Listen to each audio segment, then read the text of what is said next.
Greetings and welcome to our video today. In today's video, I'm going to take you through Capsim round 4 of the simulation. And before that, we are offering tutoring services. So if you need help in Capsim or if you're stuck with the Capsim simulation, text us on the email of the description and we'll sort you out. Thank you. So first things first that you need to know is we are company Ferris, and our products are Fast, Fit, Feast, Form, and lastly Film. You should also know that each product comes from a different segment, and we need to go through the report before we make the decisions for these products. So one thing that you should know again is that we are using different reports in this simulation. So do not copy my values directly for round 4 because we have different reports in the simulation. You might end up failing the simulation. So I'll have to take you through the report before we make our decision. So under the report, as I said earlier, we're company Ferris, and you can see that our ROS is negative 0.3%. We have an asset turnover of 1.56. We have ROA, which is now the return on assets of negative 0.5%. We have a leverage of 2.4. And lastly, we have an ROE, which is the return on equity of negative 1.1%. Also, we don't have any emergency loan. The sales for the last round are 178 million. We had a EBIT of 6 million, and then our profits were a bit negative in the last round. The cumulative profit was 3 million, and the SG&A was 15.5%, and lastly the contribution margin of 32.9%. So I've just been given the logins for this simulation, and I want us to make a positive change for the ROE, the asset turnover, all of that, and also we need to make extra profit so that we can get out of this negative profit. So in this round, our main focus is going to be on more sales, which will direct us to more profit in the simulation, and I know that we'll score bigger. Next thing, we need to go through each and every department, and when I talk of each and every department, it simply means that we need to go through each and every segment of the simulation. So under the traditional segment, we have the traditional customer buying criteria, and you can see that under the traditional, age is the most important thing with 47%, followed by the price, whereby they need a price between 18.50 to 28.50, and it has 23% importance. Under the ideal positioning, they need a performance of around 7.1 and size of around 12.9, and it has 21% importance. Reliability, they need an MTBF between 14,000 and 19,000, it has 9% importance. So I'll go to the next segment, and the next segment is the low-end segment. Under the low-end segment, this is the customer buying criteria, and these are the expectations that customers need. Customers expect a price of 13.5 to 23.5, and it has 53% importance. An age of 7.0, and it has 24% importance. Positioning, performance of 3.2, and size of 16.8, and it has 16.8% importance. And then reliability, MTBF between 12,000 and 17,000, and it has 7% importance. So we'll go to the next segment, which is now the high-end segment. At the high-end segment, we have here the expectations, whereby customers expect an ideal positioning of performance 11.6 and the size 8.4, and has 43% importance. An age of 0.0, which has 29% importance. A reliability, MTBF between 20,000 and 25,000, it has 19% importance. And then lastly, a price between 28.5 and 38.5, it has 9% importance. Now into our second last segment, which is now the performance segment, and here are the expectations that customers expect from our company. Reliability, MTBF 22 to 27,000, has 43% importance. Ideal positioning, performance of 12.4 and 13.9, it has 29% importance. A price between 23.5 and 33.5, it has 19% importance. And lastly, an age of 1.0, it has 9% importance. Lastly is the size segment, and here are the expectations. Customers expect ideal positioning, performance of 6.1, size 7.6, at 43% importance. An ideal age of 1.5, and it has 29% importance. Reliability, MTBF between 16,000 and 21,000, it has 19% importance. And then lastly, a price of 23.5 to 33.5 has 9% importance. So that's all we got under the report. And after going through the report keenly, we are coming up with the decisions for the simulation so that we can win in this round and be in the first position. So before making decisions again, you need to go through this other report, which is called the industry conditions report. So under the industry conditions report, you can see that we have the drift rates, and under the drift rates, you can see that traditional performance should be increased by 0.7, size reduced by negative 0.7. Remember that in this simulation, we increase the performance and then reduce the size of the product. Low end also you have its own drift rate, so you should be keen when going through this before making the decision. So straight to go, we shall go and start making the decisions for our products. So we shall start with the R&D part, which is the research and development. And under the research and development, after keenly going through the report and going through the drift rates, I decided that we should use 8.0 for the first product, which is our traditional product. So we shall use 8.0, and for the size we shall use 12.0, and then we can recalculate. And after recalculating, you can see that our revision date is 9th of August 2029. For the low end product, we shall use 4.0, and on the other side 16.0.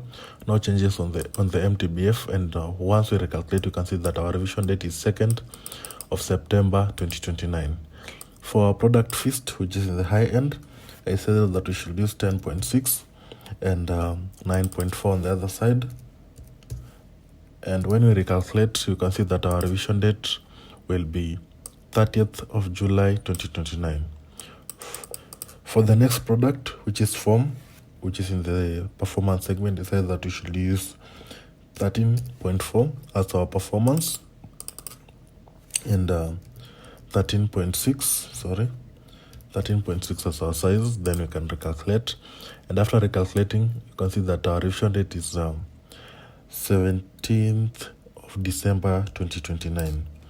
For the last product, which is film, which is in the size segment, it says that we should use a performance of 6.1 and a size of 7.6, and then we can recalculate. And after recalculating, you can see that our revision date is 16th of October 2029. So after making these decisions for the R&D or the research and development, you can see you have changes under the R&D costs, the revision date, also the age, and maybe you can see we have some movements on the perceptual map for our products. So the red shows the new positioning of our products. Remember, each product should not come out of its own perceptual map, so it should just maintain inside there. Also, you can see we have changes under the material cost of our products, and maybe this graph shows the edge profile. So after this, I want us to go through the TQM, which is the total quality management, so that we can see how the TQM affects the R&D and maybe affect the simulation in some positive way. So for the for the TQM, I'll want us to give it 1,500 each for all our TQM initiatives.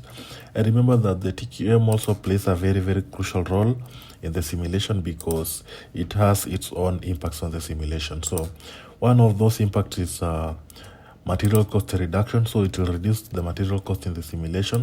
It will also reduce the labor cost in the simulation. Also, it will reduce that R&D or the research and development cycle time. It will also reduce the administration cost, and also it increases the demand by some percentage. So after issuing 1,500 each for the TQM initiatives, we have the worst case scenario and the best case for the impacts that it has in the simulation. So we can get back to the R&D or the research and development so that we can see how the TQM affects the R&D. And after going through the decision, the revision dates and the edge and the material cost, and the R&D cost, Also, if you go keenly through the material cost, you'll see that they've reduced because of the impact the TQM has on the research and development side. So after that, we'll go now to the marketing department. And under the marketing department is quite simple because you're talking about the price, the promo budget, the sales budget, and lastly, the forecast part. So under the price, you should come up with a very fair price. So you should need to go through the report keenly, analyze the market, and then come up with a very, very fair price for your products so that you can have that competitive advantage over your competitors in the simulation. So for prices, we're not going to change anything. We shall just maintain them like that because our prices are quite fair for our customers.